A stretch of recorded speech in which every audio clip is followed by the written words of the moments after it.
महेश कोर्मचा दाई चाहिँ एकदमै आदरणीय तपाईको नेपाली कांग्रेसका नेता प्रजातान्त्रिक आन्दोलनका अग्रणी भूमिका निर्वाह गर्नुहुने महेश कोर्मचा हामीसँग आज तपाईको रहनु भएन।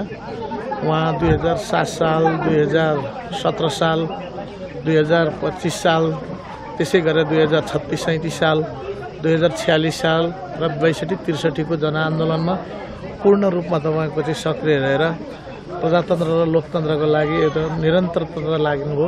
उहाँ चाहिँ 2046 सालको बहुदलीय प्रजातन्त्र प्राप्त पछाडि उहाँ प्रतिबन्धित कालमा पनि नेपाली कांग्रेसको सचिव, 31 सालको काण्डमा उहाँ चाहिँ ओखलढुङ्गा टिम्बुरबोटे काण्डमा नेपाली कांग्रेसको पोलिटिकल्ली राजनीतिक नेतृत्व गरेर जुन तपाईको चाहिँ क्रान्ति सशस्त्र क्रान्ति भयो त्यो क्रान्तिमा तपाईको चाहिँ राजनीतिक नेतृत्वमा उहाँ समावेश हुनुहुन्थ्यो। त्यसै गरेर 36 साल त्यस पछाडि त्यो 31 साल पछाडि 33 सालदेखि उहाँ चाहिँ 36 सालसम्म 31 सालदेखि उहाँ चाहिँ जेल जीवन तपाईको चाहिँ बिताउनु भयो। कति वर्ष उहाँ चाहिँ निर्वासन पनि तपाईको चाहिँ बिताउनु भयो।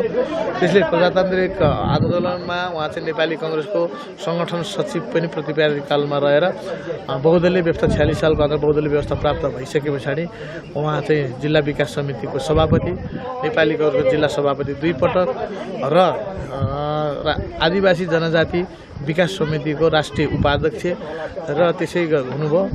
र उहाँ चाहिँ एकदमै अहिले पनि तपाईको चाहिँ राजनीतिकमा र एउटा यो समाज परिवर्तनका लागि लोकतान्त्रिक पद्धतिमा एकदमै निष्ठावान र तपाईको चाहिँ सक्रिय तपाईको चाहिँ व्यक्तित्व हुनुहुन्थ्यो।